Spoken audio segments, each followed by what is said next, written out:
हम्म। मैं फिलहाल मायके में हूँ, तो मेरे 2 छोटे बच्चों के साथ-साथ भाइयों की बच्ची, तो अच्छा खासा घर क्रैश बना हुआ है। तो उससे बचने के लिए मैंने ये बैकड्रॉप लगा लिया है। ठीक है, अच्छा लग रहा है। Thank you so much. मैंने भी लगाया है। अब वैसे रिकॉर्डिंग शुरू हो गई है। नमस्कार, मैं ज्योति पारिक लिखावट के इस मंच पर ऑनलाइन जुड़े हुए सभी लोगों का प्यार और सम्मान भरा हार्दिक स्वागत करती हूँ, अभिनंदन करती हूँ। आज का हमारा जो काव्य पाठ है, उसके लिए एक विशेष शख्सियत हमारे बीच मौजूद है, जिनका नाम है प्रतिभा कटियार। प्रतिभा जी, लिखावट के इस मंच पर आपका बहुत बहुत स्वागत। बहुत शुक्रिया, बहुत शुक्रिया। क्योंकि इस मंच पर आप पहली बार आई हैं, तो बताना जरूरी हो जाता है। और वैसे भी मैं जब भी इस कार्यक्रम में शामिल होने का जब मुझे मौका मिलता है, सौभाग्य मिलता है, तो जरूरी समझती हूँ कि लिखावट जो संस्था है, उसके बारे में पहले बताया जाए। और इसी कड़ी में कौशल किशोर सर हमारे बीच जुड़ गए हैं। कौशल सर, आपका मंच पर बहुत बहुत स्वागत, अभिनंदन। ये लिखावट संस्था ये संस्था कविता और विचार की संस्था है। इस संस्था की स्थापना 1989 के जनवरी महीने में साहित्य के 3 प्रमुख वरिष्ठ स्तंभों ने मिलकर की थी, जिनके नाम है मंगलेश डबराल, रघुवीर सहाय और मिथिलेश श्रीवास्तव जी। मिथिलेश सर के पीछे जो बैकड्रॉप है, वो मंगलेश डबराल जी का और रघुवीर सहाय जी का है। ये संस्था पूरी तरह से कविता और काव्य कर्म को प्रेरित रही है और है। लिखावट ने समकालीन कविता के प्रचार प्रसार में काफी अहम भूमिका निभाई है और कोरोना के समय इस लिखावट संस्था का ऑनलाइन स्वरूप हमारे सामने आया। इस ऑनलाइन माध्यम से जो कार्यक्रम हो रहे हैं, इनमें प्रमुख रूप से है कविता पाठ, कविता संग्रहों का लोकार्पण, कवि का कवि कर्म, लघु पत्रकारिता। और इसी कड़ी में आज का काव्य पाठ आपके साथ रखा जा रहा है। प्रतिभा जी का एक बार फिर से स्वागत करते हुए अब मैं हमारे दर्शकों को, हमारे श्रोताओं को आपका परिचय देना चाहूंगी। प्रतिभा कटियार साहित्य के जगत में एक जाना पहचाना नाम है। तहजीब की धरती लखनऊ में आपकी परवरिश हुई, यही आपका कार्यक्षेत्र बना। राजनीति शास्त्र में आपने एमए और एलएलबी किया, पत्रकारिता में आपने डिप्लोमा किया। पायनियर, हिंदुस्तान, जनसत्ता, एक्सप्रेस और दैनिक जागरण जैसे प्रमुख हिंदी अखबारों में आपने काम किया है।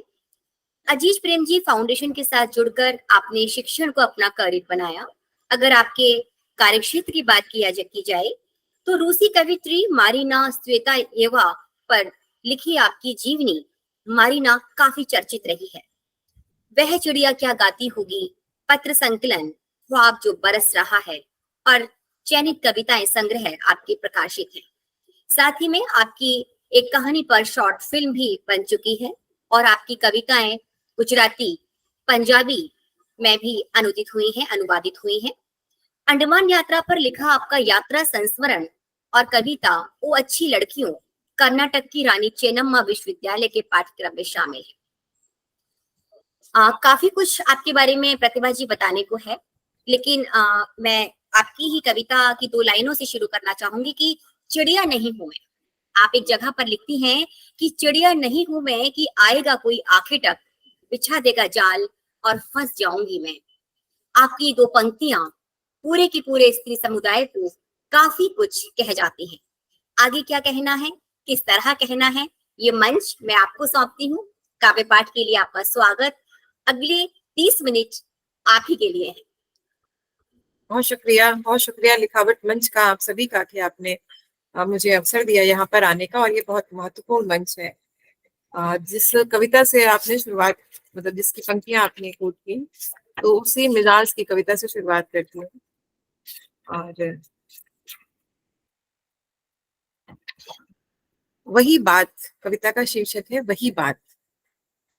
उनके पास थी बंदूकें, उन्हें बस कंधों की तलाश थी। उनके पास थी बंदूकें, उन्हें बस कंधों की तलाश थी। उन्हें बस सीने चाहिए थे, उनके हाथों में तलवारें थीं। उनके पास चक्रव्यूह थे बहुत सारे, उनके पास चक्रव्यूह थे बहुत सारे, वे तलाश रहे थे मासूम अभिमन्यु। उनके पास थे क्रूर ठहाके और बीभत्स हंसी, वे तलाश रहे थे द्रौपदी।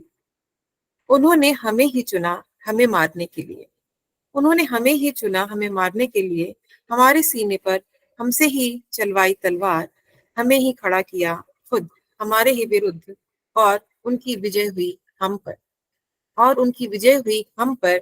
उन्होंने बस इतना कहा, औरतें ही होती हैं और दुश्मन औरतों की हमेशा। वाह, ये इतना पुरानी सुंदर। कविता है, काफी पुरानी है, पर मुझे पसंद है, और मुझे लगता है मेरे पाठकों को भी काफी पसंद है कि वो जो तमाम बने बनाए मुहावरे किस तरह बना दिए गए हैं, उनके भीतर की गढ़न उनमें झांक के देखना, और वो जो शब्दावलियां हैं उनके अंधेरे उनके भीतर कितने हैं, उन्हें देखने की कोशिश थी ये कविता, तो काफी पसंद करते हैं लोग इसे। क्योंकि मैं कामकाजी औरत हूँ और मेरी माँ भी कामकाजी रही है, और मैं आसपास देखती हूँ बहुत सारी कामकाजी औरतें, तो थोड़ा कामकाजी औरतों का एक स्वर है ये कविता। कामकाजी औरतें। कामकाजी औरतें हड़बड़ी में निकलती हैं रोज सुबह घर से। कामकाजी औरतें हड़बड़ी में निकलती हैं रोज सुबह घर से। आधे रास्ते में याद आता है सिलेंडर नीचे से बंद किया या नहीं। उलझन में पड़ जाता है दिमाग, कहीं गीजर खुला तो नहीं रह गया। जल्दी में आधा सैंडविच छूटा रह जाता है टेबल पर। कितनी ही जल्दी उठें और तेजी से निपटाएं काम, ऑफिस पहुंचने में देर हो ही जाती है। खिसियाई हंसी के साथ बैठती हैं अपनी सीट पर और बॉस के बुलावे पर सिहर उठती हैं। सिहरन को मुस्कुराहट में छुपाकर नाखूनों में फंसे आटे को निकालते हुए अटेंड करती हैं मीटिंग, काम करती हैं पूरी लगन से। पूछना नहीं भूलती बच्चों का हाल, पूछना नहीं भूलती बच्चों का हाल। पास की दवाई के बारे में उनके पास नहीं होता वक्त पान सिगरेट या चाय के लिए बाहर जाने का। उनके पास नहीं होता वक्त पान सिगरेट या चाय के लिए बाहर जाने का।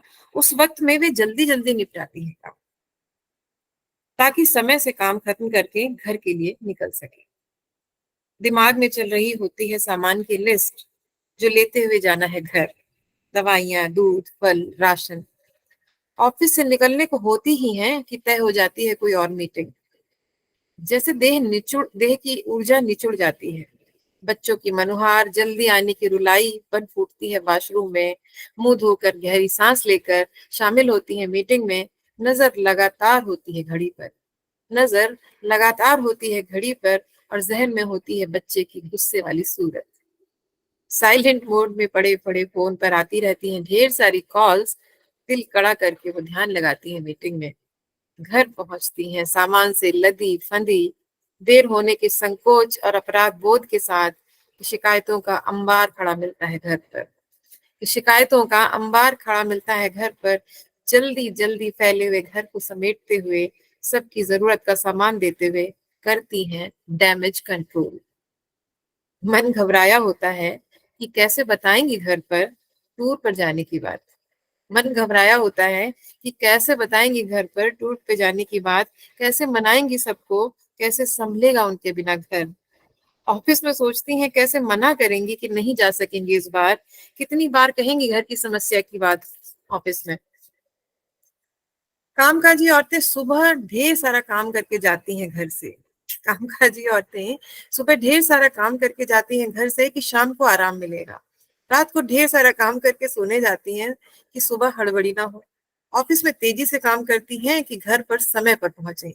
घर पर तेजी से काम करती हैं कि ऑफिस समय पर पहुंचे। हर जगह सिर्फ काम को जल्दी से निपटाने की हड़बड़ी में एक रोज मुस्कुरा कर देखती हैं आईने में झांकते हुए सफेद बाल।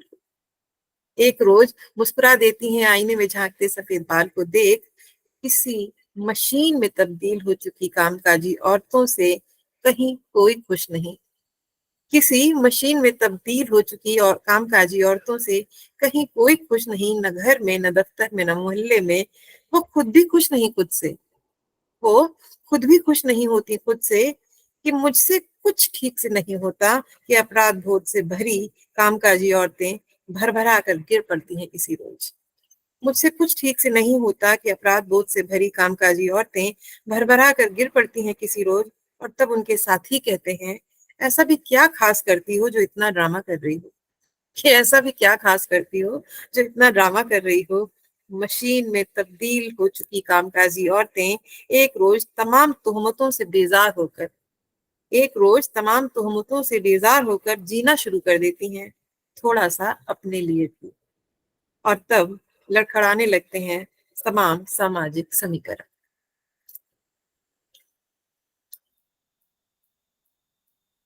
बहुत सुंदर कविता। ये हर उस स्त्री की कहानी है जो जॉब पे जाती है, लौटती है, और कहते हैं ना कि महिलाएं काम के बाद फिर काम पर लौटती हैं। बिल्कुल। आपने दर्द बयां किया है हर स्त्री का, काम करती स्त्री का। अगली शुक्रिया, कविता सुनिए। बहुत शुक्रिया ज्योति जी। मुझे लगता है कि ये कविता है ही नहीं, मैं खुद हूँ, और ये कविता के रूप में है तो ये हो गया है, मतलब मैंने और अपनी माँ आपने को स्त्री मन देखा है। को, जी। बिल्कुल, आपने स्त्री मन को इतना पढ़ा है कि आप कहती हैं कि वो अच्छी लड़कियों, आप कहती हैं वो चरित्रहीन लड़कियों, स्त्री की आजादी के बारे में आपने इतना कहा है। और हम जो कुछ लिखते हैं हमारा भोगा हुआ सच ही हम लिखते हैं। जी बिल्कुल। इन तमाम जज्बातों से हम गुजरते हैं। ठीक है, तो अगली कविता है औरतों के सपनों के बारे में, है ना? औरतें सपने भी तो देखती हैं। तो औरतें स्वागत। सपने देख रही हैं, औरतें सपने देख रही हैं। खेतों की कटाई में, धान की रुपाई में, रिश्तों की तुरपाई में औरतें सपने देख रही हैं। बच्चों को सुलाते हुए, उनका होमवर्क कराते हुए, गोल गोल रोटी फुलाते हुए औरतें सपने देख रही हैं। ऑफिस की भागम भाग में प्रोजेक्ट बनाते हुए, बच्चों को पढ़ाते हुए, मीटिंग निपटाते हुए औरतें सपने देख रही हैं। घर के काम निपटाते हुए, पड़ोसनों से बतियाते हुए, टिफिन पैक करते हुए, आटा लगे हाथ से आंचल को कमर में पोंछते हुए औरतें सपने देख रही हैं। बेमेल ब्याह को निभाते हुए, शादी मुंडन जनेऊ में शामिल होते हुए, हैप्पी फैमिली की सेल्फी खिंचवाते हुए, आंखें मूंद कर संभोग के दर्द को सहते हुए, सुखी होने का नाटक करते हुए औरतें गीली आंखों के भीतर ही सपने देख रही हैं कि एक दिन वो अपने हिस्से के सपनों को जी लेंगी, कि एक दिन वो अपने हिस्से के सपनों को जी लेंगी, एक दिन वो अपने लिए चाय बनाएंगी, अपने साथ बतियाएंगी, खुद के साथ निकल जाएंगी बहुत दूर, खुद के साथ निकल जाएंगी बहुत दूर, जहां उनके आंसू और मुस्कान दोनों पर नहीं होगी कोई जवाबदेही। कि बहुत आहिस्ता से जाना उनके करीब, कि बहुत आहिस्ता से जाना उनके करीब, चुपचाप बैठ जाना वहीं बिना कुछ कहे, या ले लेना उनके हाथ का काम कोई, ताकि औरतें सपने देखती रह सकें और उनके सपनों की खुशबू से महक उठे यह संसार। बहुत सुंदर, बहुत सुंदर। मैं वो खुशबू महसूस कर पा रही हूँ यहाँ तक। हाँ, ये पूरी धरती पे ये जो खुशबू अगर बनी रहे तो मकसद यही है कि दुनिया सुंदर हो, चाहे कविता हो या कहानी हो या हमारे जीने का कोई ढंग हो। हम सबका उद्देश्य ये है कि दुनिया सुंदर हो, बेहतर हो, मनुष्यता से भरी हुई हो। बिल्कुल। ये कविता है, इसका शीर्षक है चरित्रहीन लड़कियां। चरित्रहीन लड़कियां, वो समझती हैं अपनी मर्जी को, जीती भी हैं उस मर्जी को। वो समझती हैं अपनी मर्जी को, जीती भी है उस मर्जी को।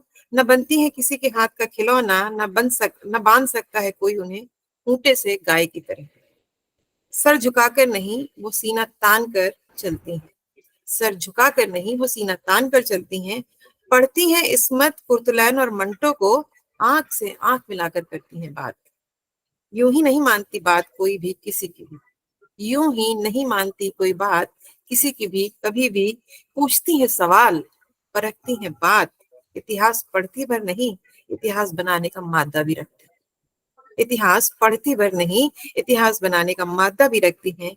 अटकती नहीं देह के भूगोल में, वे अटकती नहीं देह के भूगोल में, कि दुनिया के नक्शे में दर्ज करना जानती हैं अपने पैरों के निशान। नहीं भाता उन्हें सकुचा सकुचा के बात करना, बेबात मुस्कुराना। मोहल्ले की गॉसिप में वो शामिल नहीं होती, इसलिए उसको गॉसिप का सामान बन जाती है। दौड़ती भागती हांफती लड़कियां समर्थ होती हैं अपनी हर लड़ाई खुद लड़ने में। दौड़ती भागती हांफती लड़कियां समर्थ होती हैं अपनी हर लड़ाई खुद लड़ने में। उन्हें कंधों की तलाश नहीं होती, उन्हें कंधों की तलाश नहीं होती। वे उठाना जानती हैं बोझ अपने दुखों का, अपनी हार का भी। वे सभी सुशील, गृह कार्य में दक्ष वाले वैवाहिक विज्ञापनों पर रखकर खाती हैं समोसा और मुस्कुरा देती हैं किसी मजदूर के कंधे पर हाथ रखकर। रो लेती हैं जोर से खुली सड़क पर। वे रो लेती हैं जोर से खुली सड़क पर और उतनी जोर से हंस भी लेती हैं, कहीं भी कभी भी। नहीं आती किसी की लच्छेदार बातों में। वे नहीं आती किसी की लच्छेदार बातों में, अच्छे बुरे का भेद बखूबी जानती हैं। आधी रात को सड़कों को पाट देती हैं आजादी के नारों से। वो अपनी लड़ाई लड़कर चैन से सोती हैं, लेकिन नींदें उड़ा देती हैं समाज के ठेकेदारों की। वे अपनी लड़ाई लड़कर चैन से सोती हैं, लेकिन नींदें उड़ा देती हैं समाज के ठेकेदारों की। इनके चेहरे पर अश्लील फब्तियों का तेजाब फेंका जाता है। इनके चेहरे पर अश्लील फब्तियों का तेजाब फेंका जाता है। उन्हीं की देह रौंद कर उन्हें ही चरित्रहीन करार दिया जाता है। फिर भी डरती नहीं ये लड़कियां। फिर भी डरती नहीं ये लड़कियां, लड़ती हैं आखिरी सांस तक। इतिहास उन्हें टुकुर टुकुर देखता है। चरित्रहीनता के तमाम सर्टिफिकेट औंधे पड़े हैं उनकी मुस्कुराहटों के आगे। चरित्रहीनता के तमाम सर्टिफिकेट औंधे पड़े हैं उनकी मुस्कुराहटों के आगे, कि दुनिया को जीने लायक बना रही हैं ये चरित्रहीन करार दी गई लड़कियां। बहुत बढ़िया, बहुत बढ़िया। प्रतिभा जी, मैं जानना चाहूंगी, आपकी कविताओं में स्त्री स्वर इतना मुखर है। हर वो बात जो मन में दबी दबी सी रहती है, एक कवि ही होता है जिसको शब्द दे देता है, जो समाज का उन स्त्रियों की आवाज बनता है। ये जो आप लिखती हैं, जो भाव आपके मन में उमड़ते हैं, ये पत्रकारिता का इसमें असर ज्यादा है, स्त्री मन का असर ज्यादा है, या साहित्य की जो संवेदना है वो संवेदनशील मन ज्यादा है? तीनों बातों का एक जवाब है कि इसमें जीवन ज्यादा है। मैं जिस भी जीवन में, जिस भी जगह, जहां भी रही हूँ, जीवन की हर बूंद को महसूस किया है ज्यादा से ज्यादा। तो अभी कुछ स्वर है स्त्री कविताओं का, स्त्रियों के से जुड़ी हुई, पर आसपास जो कुछ भी घटता है वो मुझे बहुत छूता है। और ये मेरी कमजोरी भी है और यही मेरी ताकत भी है। तो मुझे लगता है कि किसी भी रचनाकार के लिए ऐसा होता ही है। ये कोई ऐसी अनोखी बात भी नहीं मैं कह रही हूँ, लेकिन हम सब जीवन में हैं और जीवन में जो कुछ भी है वही तो हमारी सामग्री है, वही तो संसाधन है। तो जो भी घटता है, कभी ऐसा होता है कि किसी पड़ोसन का दुख सुनती हो, वो तो निकल जाती है अपने दुख से और मुझसे कह गई होती मेरे भीतर, वो बहुत गहरा दर्द हो जाता है। ऐसा बहुत बार होता है। कोविड के दौरान इतना हुआ, जिस किताब की बात आपने कही कि वो चिड़िया क्या गाती होगी, अगर मैंने शायद वो लिखी नहीं होती किताब तो मेरे लिए जीना मुश्किल हो जाता। इस कदर तकलीफें थी इस तरफ, चारों तरफ जिस तरह की चीजें थी, शायद लिखना ही था तो मुझे लगा मैं खत लिखती और मैं हर सुबह कुछ लिखती थी और अपने आप को मुक्त करती थी, कुछ चीजों से जोड़ती थी। जीवन ही है। तो आपकी जो तीनों बातें आपने पूछी थी, एक पत्रकारिता है या स्त्री मन, मुझे लगता है ये जीवन है। और मैं एक कविता आपको सुनाऊंगी क्योंकि आपने ये बात रखी की है, इसलिए कि वो पुरुष की मन को भी समझने की कोशिश है। स्त्री मन की कविता का अर्थ ये नहीं कि पुरुष को नहीं समझ रहे, अपने साथी को नहीं समझ रहे। हमारे जो आसपास हैं, पिता हैं, भाई हैं, दोस्त हैं, बॉयफ्रेंड है, जो पति हैं, हम उनकी भी बात को, अगर वो उनका व्यवहार हमारे प्रति कुछ है जो ठीक नहीं है, उसके भी कारण भी समझ रहे हैं, क्योंकि सोशल कंस्ट्रक्शन ने हम दोनों को ही ऐसा गढ़ा है। तो इसलिए कविताओं में वही है, जीवन है जो आसपास है, नजरिया है। जी ज्योति जी, आप शायद म्यूट पे हैं। मुझे आपकी सारी सारी ही कविताएं आपकी बहुत ही खूबसूरत है, मन को छूने वाली है। पर जब मैं आपको शब्दों के माध्यम से समझने की कोशिश कर रही थी, आपको पढ़ रही थी, तब आपकी कविता है कि जब किसान अपने हक के लिए उतरे होते हैं सड़कों पर, स्त्री लिखती है रोटी पर कविता। जब दुनिया भर में सरहदों के खातिर छिड़ रहा होता है युद्ध, स्त्री 7 समंदर पार बैठी दोस्त को झप्पी भेजती है। अगर ये कविता आपके पास में फिलहाल हो तो मैं सुनना चाहूंगी। थोड़ा सा समय दीजिए क्योंकि अभी सामने नहीं है, पर मैं निकाल लूंगी इसे, ठीक क्योंकि है। ये इस कविता जी ठीक है, इस कविता को थोड़ा मैं सुना देती हूँ। बीच की कुछ चीजें मैं उस चीज को नहीं शामिल कर पाई। आगे जी आप जी लिखती हैं कि जब दुनिया के लोग सेंसेक्स पर निगाहें गड़ाए दिल की धड़कनों को समेट रहे होते हैं, स्त्री नन्हे की गुल्लक में उम्मीद के सिक्के डालती है। जी जी तुम्हें लगता है स्त्रियों को दुनिया की राजनीति की समझ नहीं है। बिल्कुल। तुम्हें लगता है स्त्रियों को दुनिया की राजनीति की समझ नहीं है। असल में स्त्री के राजनीतिक दखल को समझ पाने की तुम्हारे पास नजर नहीं है। मुझे आपकी कविता बहुत पसंद आई कि हालात चाहे कितनी भी प्रतिकूल हो, स्त्री उसमें अनुकूलता का बीज सींच ही देती है। अगली कविता, मेरे पास बहुत सवाल हैं, बहुत बातें हैं, सवाल नहीं कहूंगी, बातें कहूंगी, जी आपसे जी करने के लिए बहुत बात, लेकिन पहले हम आपकी कविताएं सुनेंगे। जी। अभी आपने जो कविता सुनाई ना, इसके बारे में मैं कुछ कहूंगी। वो ये कि अभी हाल ही में बहुत दिनों से ये कविता ड्राफ्ट में पड़ी हुई थी। ये जो स्त्रियों को देखने का जो नजरिया है ना, मुझे लगता है क्योंकि इतनी ज्यादा ये पितृसत्ता इस कदर नसों में भरी हुई है हर तरफ, तो पिछले कुछ दिनों इस तरह हुआ कि स्त्रियां ऐसी कविताएं क्यों लिख रही हैं, ऐसी कविताएं क्यों नहीं लिख रही हैं। या ये हमेशा से रहा, मारीना के टाइम पे भी रहा, कि महिलाओं को पॉलिटिकल सेंस नहीं होता। उनकी कविताएं तो घर गृहस्थी रोटी वाली होती हैं, आंसू आंसू होते हैं, साज श्रृंगार होता है, वो उनको नहीं, पॉलिटिकल दखल नहीं होता उनका, है ना। तो वो, और ये कई बार सुनती हूँ मैं, तो इस समय पिछले दिनों ये काफी ये था कि अरे स्त्रियों को ऐसी कविताएं लिखनी चाहिए, वो तो अपनी फैशन प्रस्ती की कविताएं लिखती हैं, ऐसी लिखती हैं। तो मुझे लगा कि ये बहुत दिनों से ड्राफ्ट में पड़ी कविता थी, फिर मैंने इसको मांझा थोड़ा, तब इसको। तो एक तरीके से ये बात है कि आप हमें मत बताइए कि हमें क्या लिखना है। अगर हम रोटी की बात लिख रहे हैं, रोटी अगर स्त्री लिख रही है कि वो रोटी बना रही है और उससे रोटी गोल बन रही है, तो आपकी गोल दुनिया को सुंदर बना रही है वो। और आप, इससे बड़ा कोई पॉलिटिकल दखल नहीं है कि जब किसान आत्महत्या कर रहे हो और स्त्री रोटी की कविता लिख, जब चारों तरफ हिंसा हो और स्त्री प्रेम की कविता लिख रही है। तो मुझे लगता है ये इस तरह से भी देखने की जरूरत है। और बहुत स्त्रियों को अब ज्यादा कटघरे और ज्यादा हिदायतें मत दे कि ऐसा लिखिए वैसा लिखिए। Let let let us write, like अच्छा नहीं लिखेंगे, खराब लिखेंगे, पर अपना तो लिखेंगे, वो हमारी बात होगी। ठीक है, ये एक कविता मैं सुनाती हूँ। ये मेरी बेटी के लिए मैंने लिखी थी, और बेटी के बहाने दुनिया तमाम बेटियों के लिए थी। हम अपने बच्चों को किस तरह देखते हैं। ये इस कार्यक्रम के शुरू होने से पहले मैंने मेरी बेटी को भी सुनाई है, अभी जस्ट कुछ देर पहले। जरूर जरूर। तो ये सारी बेटियों के लिए है। तुम्हारी मनमर्जियां मेरी अमानत है, मेरे आंचल में नहीं बंधी है कोई नसीहत, कुछ देने को मेरी लाडो, कि विरासत में मिली संस्कारों और रीति रिवाजों वाली भारी भरकम ओढ़नी को तार तार करके फेंक आई थी बहुत दूर थी, कि उसके बोझ से मुझे ही नहीं समूची धरती को मुक्ति चाहिए थी, कि उसके बोझ से मुझे ही नहीं समूची धरती को मुक्ति चाहिए थी। कोई हिदायत नहीं मेरी मुट्ठियों में तुम्हारे लिए, न नियम कोई न ताकीद कि तुम अपने नियम खुद बनाओ, न नियम कोई न ताकीद कि अपने नियम तुम खुद बनाओ। कोई रास्ता नहीं बताऊंगी मैं तुम्हें कि इस पर चलो और इस पर ना चलो, अपना सही और गलत तुम खुद तय करो। ये अपना सही और गलत तुम खुद तय करो, मजबूती से करो प्रतिवाद अपनों से बड़ों से भी, मजबूती से करो प्रतिवाद अपनों से बड़ों से भी, कि उम्र में बड़ा होना नहीं होता बड़ा होना, कि उम्र में बड़ा होना नहीं होता बड़ा होना, कि तुम्हारे गिरने पर संभाल लूंगी दौड़ के, तुम्हारे गिरने पर संभाल लूंगी दौड़ के, ऐसा कोई वादा नहीं है मेरे पास। लपक कर तुम्हें चूम लेने की, अपने सीने में समेट लेने की, पलकों में छुपा लेने की हसरत को भीतर भींच लिया है मैंने। सहना हरगिज नहीं, सहना हरगिज नहीं, जरा भी नहीं, जिंदगी सहने का नहीं जीने का नाम है। सहना हरगिज नहीं, जरा भी नहीं, कि जिंदगी सहने का नहीं जीने का नाम है। देखना इस तरह कि हिमाकत करने वाले सोचने से भी बाज आए हिमाकतों के बारे में। शर्म, संकोच, विनम्रता, मधुरता, ये शब्द है मात्र। शर्म, संकोच, विनम्रता, मधुरता, ये शब्द है मात्र, कि इन्हें सिर्फ विवेक से हाँकना मेरी लाडो। मत फिक्र करना किसी के कहने सुनने की, कि तुम्हारी मनमर्जियां मेरी अमानत है। मत फिक्र करना किसी के कहने सुनने की, कि तुम्हारी मनमर्जियां मेरी अमानत हैं।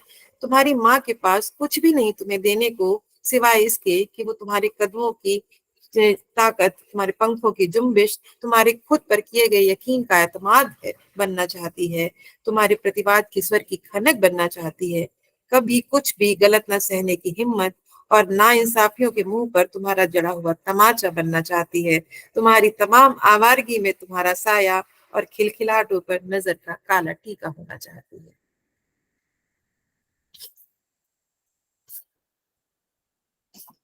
तो अब क्या स्वर बदला जाए कविता का, कि काफी सारी स्त्रियों और बेटियों का ही। बिल्कुल, आप प्रकृति प्रेमी भी बहुत हैं, इसलिए आपने शुरुआत में कहा कि आपको मेरा बैकड्रॉप बहुत प्यारा लगा। तो हाँ, एक मैं नजर बहुत वहां भी डाल लेते जरूर एक नजर प्रकृति वहां तो भी मैं डाल भी लेते। हूँ, और इसी वजह से देहरादून में बस गई हूँ क्योंकि मेरे सामने अभी भी बारिश हो रही है खिड़की के पास। मानसून तो पहले आप ही के यहाँ आता है मैम। मानसून बिल्कुल, को भी आप ही से प्यार है। जी जी बिल्कुल। तो प्रकृति की कविताएं थोड़ी सी अभी आगे लेते हैं। अभी एक कविता है, ये कश्मकश नाम है इसका, और मैं किस बारे में ये नहीं कहूंगी क्योंकि कविता खुद कहेगी। अब ऐसा कुछ नहीं होता, अब ऐसा कुछ नहीं होता का सच, क्या आपने अपनी नंगी पीठ पर खाए हैं अपनी जाति के कारण पड़ने वाले चाबुक? क्या आपने अपनी नंगी पीठ पर खाए हैं अपनी जाति के कारण पड़ने वाले चाबुक? क्या आपके बच्चे सोए हैं कई रातों तक भूख से बिलबिलाते हुए? क्या आपकी पीढ़ियां गुजरी हैं उस दर्द से जो सिर्फ छूटन और जूठन पर जिंदगी गुजारने से जन्मता है और उसे उन्हें उम्र भर सहना पड़ता है? क्या आपकी पीढ़ियां गुजरी हैं उस दर्द से जो सिर्फ झूठन पर जिंदगी गुजारने से जन्मता है और उसे उन्हें उम्र भर सहना पड़ता है? क्या आपके कुल खानदान में से कभी कोई उतरा है गटर की सफाई के लिए और गंवाई है जान? क्या अपने अस्तित्व को गाली की तरह इस्तेमाल होने का स्वाद चखा है आपने? क्या आपको कहानियां लगती हैं दलित पर अत्याचार की घटनाएं? क्या आपको कहानियां लगती हैं दलितों पर होने वाले अत्याचार की घटनाएं? क्या आप समझते हैं कि दिन में एक बार चावल का माड़ पीकर सोने वाले बच्चे और सुविधाओं से घिरे आपके शहजादे की परवरिश एक सी है? क्या सचमुच आपको कोई फर्क महसूस नहीं होता भूखे पेट ढिबरी में पढ़ने और भर पेट खाने और 4 ट्यूशन में पढ़ने में? क्या आपकी नसें तनती हैं कभी कि दलित स्त्रियों से बलात्कार की खबरों से? क्या आपकी नसें कभी तनी हैं दलित स्त्रियों से बलात्कार की खबरों से, या मान लिया है आपने कि उनका जन्म ही हुआ है इसके लिए? क्या आपको लगता है कि हमने तो नहीं देखी गैर बराबरी कहकर समय और समाज की बड़ी हकीकत को झुठला सकते हैं? क्या आपको सचमुच नहीं पता कि बिना सम्मान के पीढ़ी दर पीढ़ी जीते जाना कितना पीड़ादायक होता है? बिना सम्मान के पीढ़ी दर पीढ़ी जीते जाना कितना पीड़ादायक होता है। जाति के कारण कुएं के सामने प्यास से दम तोड़ते लोगों के बारे में जानना क्या आपको किसी काल्पनिक उपन्यास का कोई पन्ना लगता है? क्या नहीं पसीजता आपका दिल कि नन्हे के एक वक्त के दूध की खातिर देह को बिछाने की पीड़ा सहती स्त्री के बारे में जान? तो देवियों और सज्जनों तो देवियों और सज्जनों, अपने गले की नसें टूट कर बिखर जाने की सीमा तक चीखते हुए कहना चाहती हूँ कि आप मुगालतों की दुनिया में हैं, कि आप मुगालतों की दुनिया में हैं, क्योंकि यह सब होता है आज भी, अब भी, यहीं कहीं आपके बहुत पास। न जाने कितनी सिसकियां होंगी, यहीं कहीं आपके बहुत पास, न जाने कितनी सिसकियां होंगी जो आपने सुनी नहीं, दृश्य जो आपने देखे नहीं। कृपया अपने मुगालतों की दुनिया से बाहर निकलिए, उतारिए कुछ देर को जाति की उच्चता की वे आलीशान पोशाक जो जन्म के साथ ही तमाम सुविधा समेत आपको पहना दी गई। कल्पना कीजिए न सिर्फ एक बार वह सब जीने की जिसके होने को नकार रहे हैं आप। और अगर नहीं कर सकते ऐसा, तो कृपया बंद करिए फरमान देना कि अब ऐसा कुछ नहीं होता, क्योंकि होता तो अब भी सब कुछ ऐसा ही है, बल्कि कुछ ज्यादा ही शातिर ढंग से। बहुत बहुत अच्छी कविता, बहुत ही शानदार। समय जब गुजरेगा तो हर सारा ही समय जीवन से गुजरता है। ये कविता है, कोविड के टाइम पे बहुत सारा लिखना हुआ था। ये कविता कोविड के टाइम की है, एक ही पढ़ूंगी उस दौरान, उसके बाद फिर दूसरी तरफ बढ़ेंगे हम। मुझे कविता होने में कोई दिलचस्पी नहीं, मुझे कविता होने में कोई दिलचस्पी नहीं।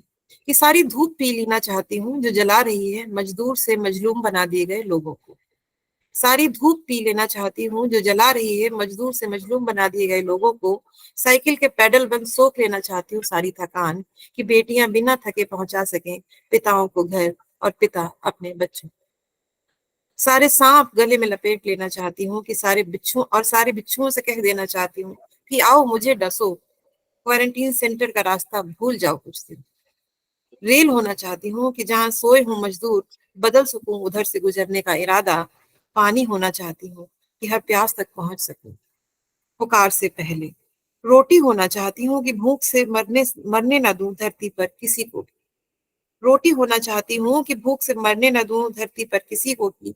चीख बन गुंजा देना चाहती हूँ समूची धरती को कि दुख अब सहा नहीं जाता। आग बन भस्म कर देना चाहती हूँ कायर मक्कार धूर्त राजनीति को, मीडिया को, चाटुकारों को। संवेदना और समझ बन उतर जाना चाहती हूँ हर बेहुदा तर्क के गर्भ में। बच्चों की आंखों में खिलना चाहती हूँ गुलमोहर की तरह।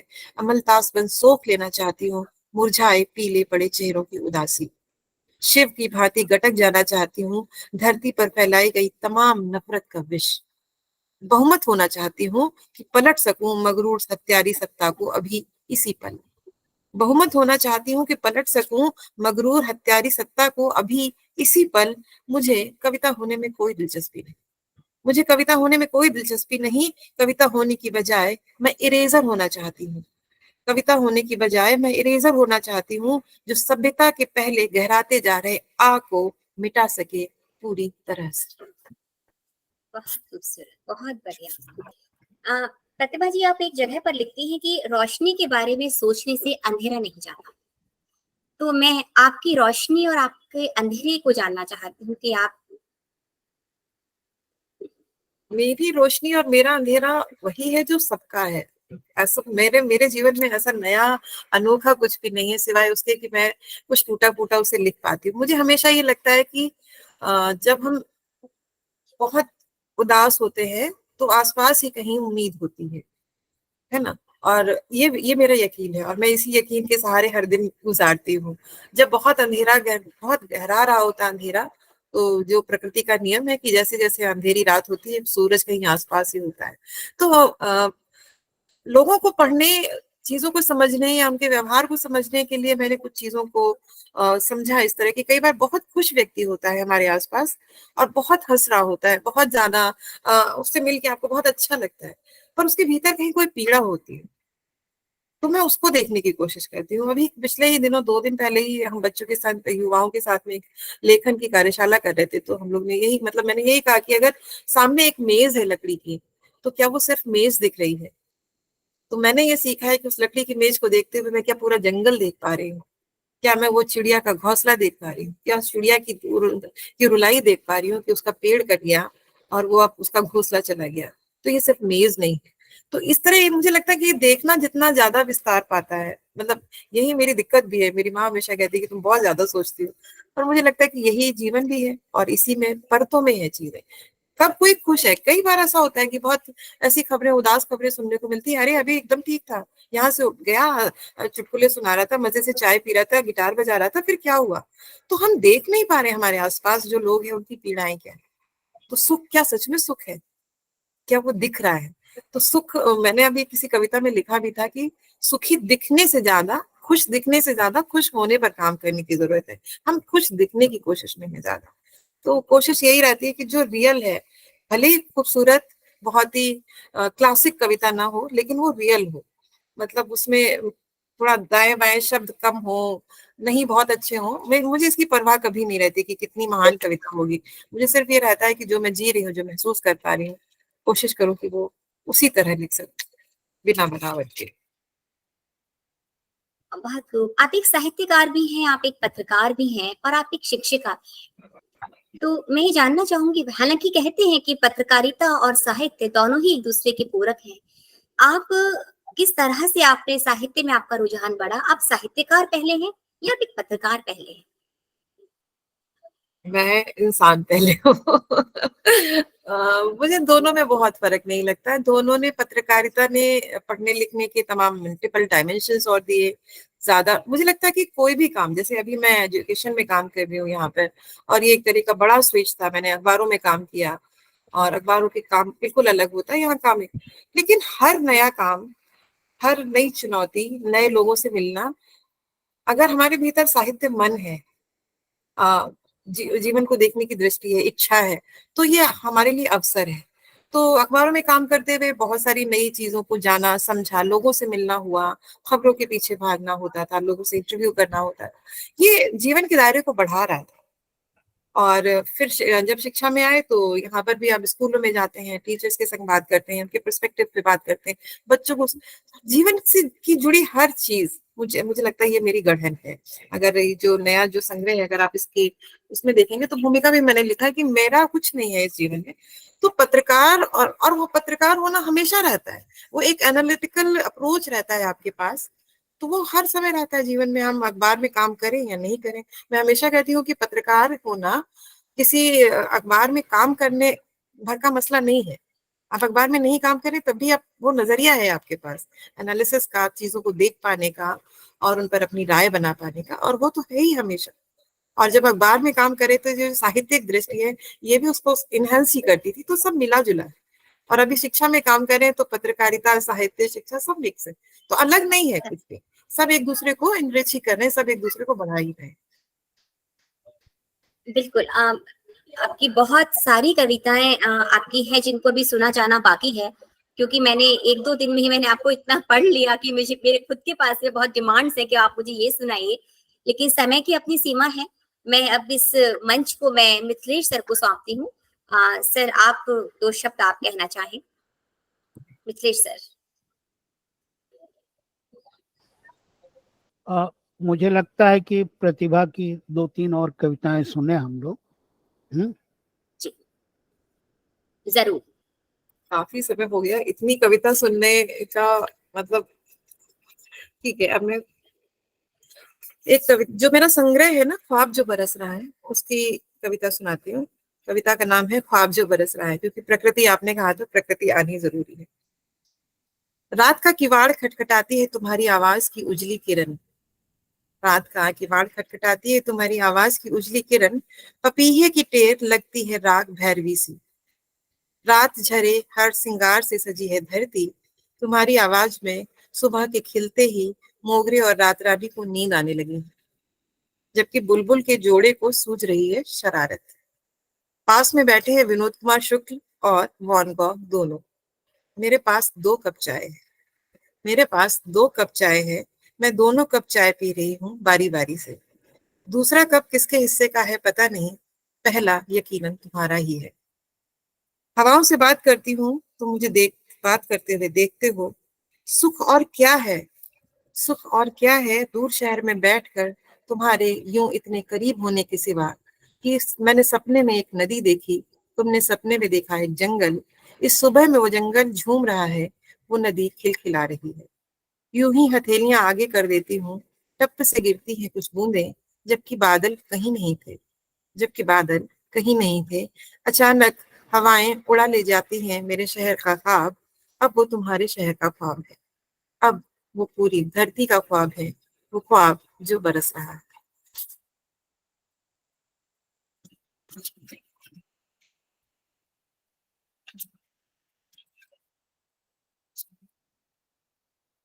भाषा से बाहर।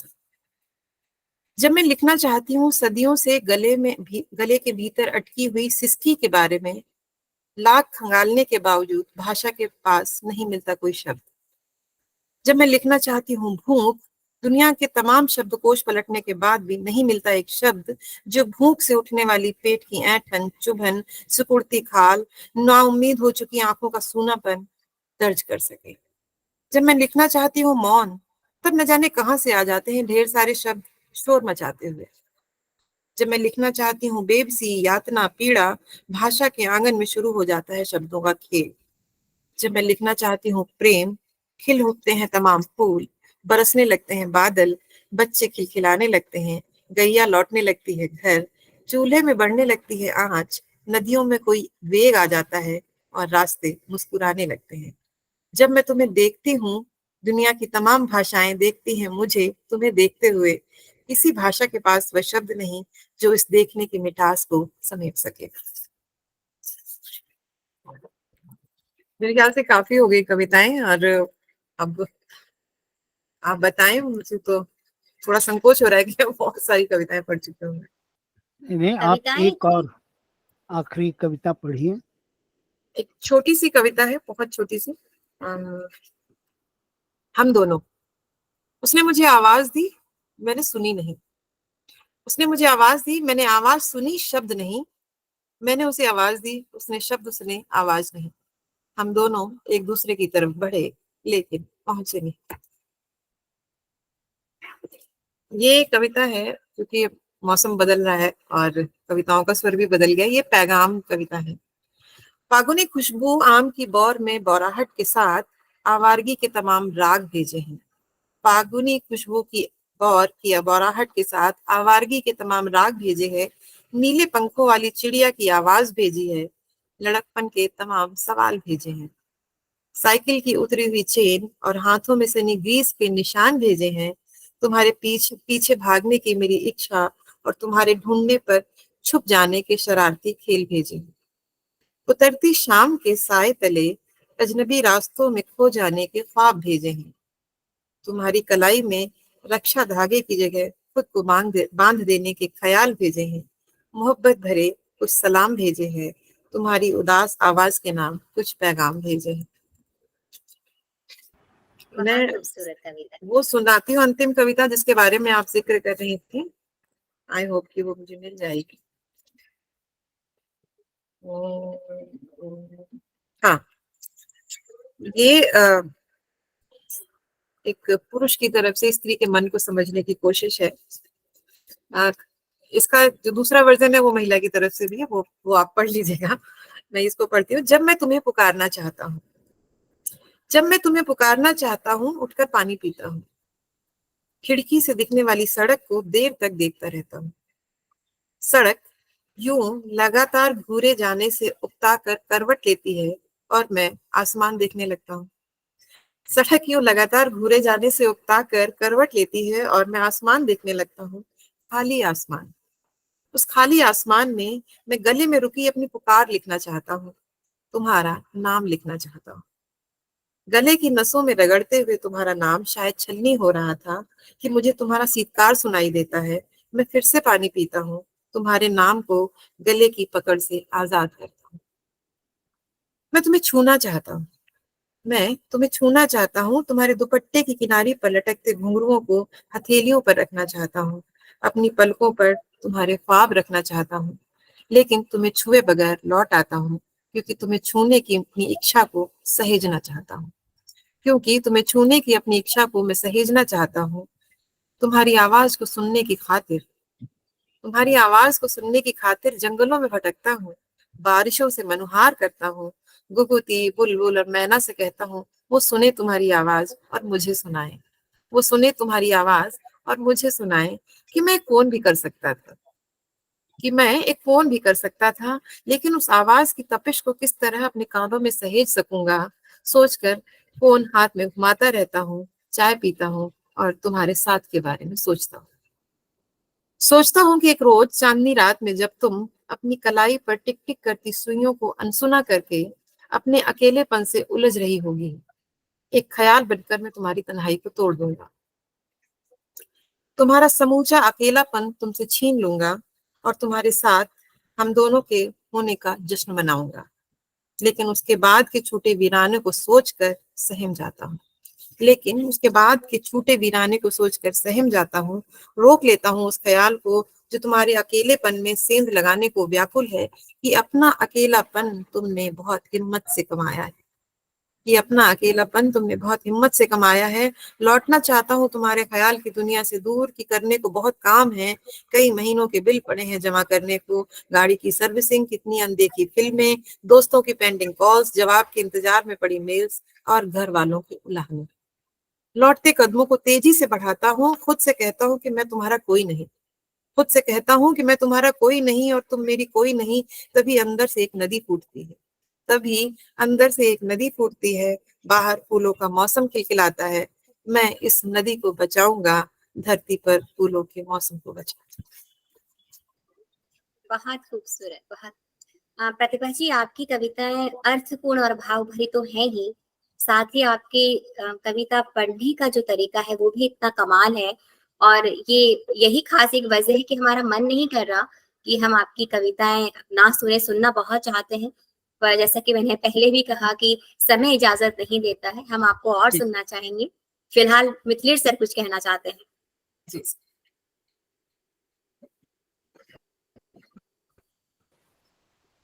अभी तो मस्तिष्क में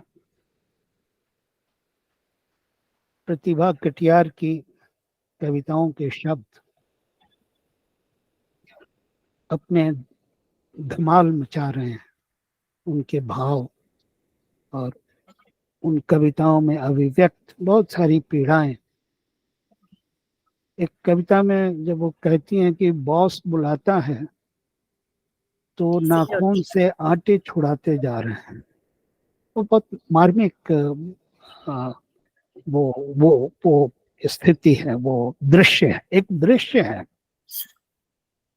और शायद अगर कोई कह देता कि यह तो नए किस्म का कोई नेल पॉलिश है, ऐसा कोई कहा, किसी ने कहा नहीं, लेकिन ये भी हो सकता है कि उस आटे को कोई समझे कि ये तो नए किस्म का आधुनिक कोई नेल पॉलिश है। तो इस तरह दुख हर वाक्य, कविता के हर वाक्य में वो ले आती हैं, स्त्रियों का, समाज का, और जो उनकी रियलिज्म है, वो रियलिज्म भी मुझे बहुत आकर्षक लगा है।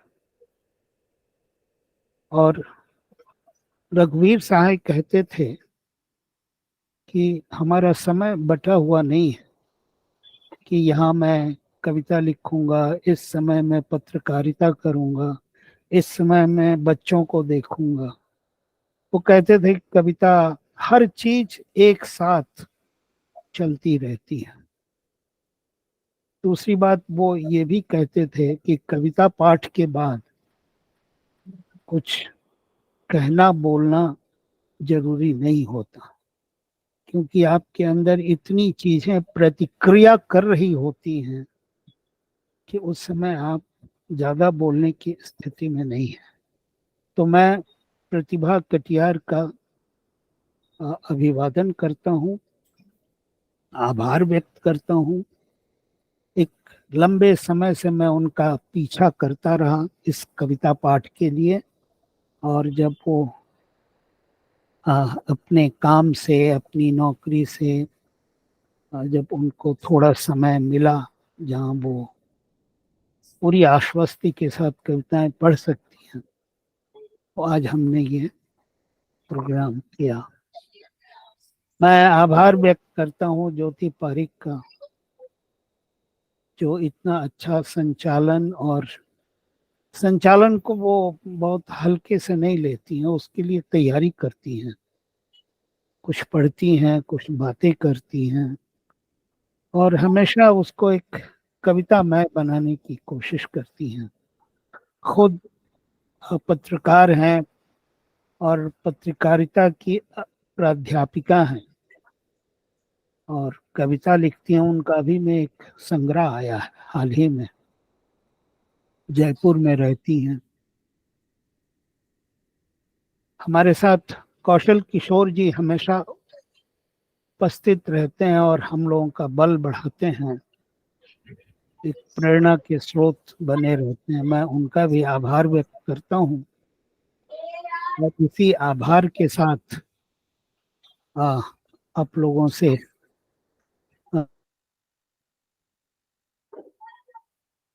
मेरे ख्याल से वो डिस्कनेक्ट हो गए हैं। हाँ बिल्कुल, लेकिन उनकी बात तो पूरी टेक्निकल एरर। थी। कौशल जी, आप कुछ कहना चाहेंगे क्या? आगे प्लीज। हाँ आ गया। तो हाँ, क्या कौशल जी कुछ कहेंगे क्या? सर कौशल जी म्यूट हैं अभी। हाँ म्यूट हैं आप कौशल जी। आप म्यूट हैं कौशल जी। जी नहीं, अब तो समय हो गया, और इन कविताओं पर तो कहने के लिए बहुत लंबी बातचीत की जा सकती है, और काफी लंबे अरसे के बाद प्रतिभा से उस कविताएं सुनने का ये मौका मिला है। और इतनी खूबसूरत, आत्मी, स्नेहिल, मिठास से भरी, और उतनी ही कशमकश, बेचैन और परेशान करने वाली जो कविताएं हमने प्रतिभा से सुनी। और यह अगर कविता की दृष्टि से भी अगर हम देखें तो यह समकालीन स्त्री कविता का स्वर है, प्रतिनिधि स्वर है। अब मतलब एक स्त्री का मन, कविता में सिर्फ स्त्री का मन नहीं है, इसमें पुरुष का मन भी आता है, इसमें समाज का मन भी आता है ना। और अगर आप देखें तो जैसे देखना, ये सिर्फ देखना नहीं है, यहाँ देखने का विस्तार आपको मिलेगा, यहाँ सोचने का विस्तार मिलेगा, समझने का, संवेदनशील मन का विस्तार मिलेगा। जैसे ये कविता, जब बहुत सारी ऐसी पंक्तियां हैं जो अपने आप में बहुत गूढ़ है, गहन है, और उसका बहुत विस्तार किया जा सकता है। ऐसी बहुत सारी पंक्तियां हैं इनकी कविता में। ये कविता लिखना अपने को मुक्त करता है। तो प्रतिभा लगातार एक जूझती रही हैं अपने से भी, समाज से भी, और जो हालात हैं देश दुनिया की, है ना। और ये लगता है कि कविता, स्त्री कविता कैसे, अब वह उस, देखिए स्त्री कविता में बड़ा गैप रहा है। महादेवी जी के बाद कहाँ चंद नाम ही हमारे सामने आते हैं, लेकिन प्रतिभा और एक नई पीढ़ी आई है जो बिल्कुल बेखौफ तरीके से बातें कह रहे, और ये महत्वपूर्ण है। तो कब इनकी कविता में तो एक लगता है कि जीवन है, वो खुद कविता जीती हैं और कहती भी है ना, मुझे कविता होने में कोई दिलचस्पी नहीं। मतलब जिसे कविता कहते हैं उस कविता के दायरे की ये कविता नहीं, उससे बाहर निकलने की कविता है।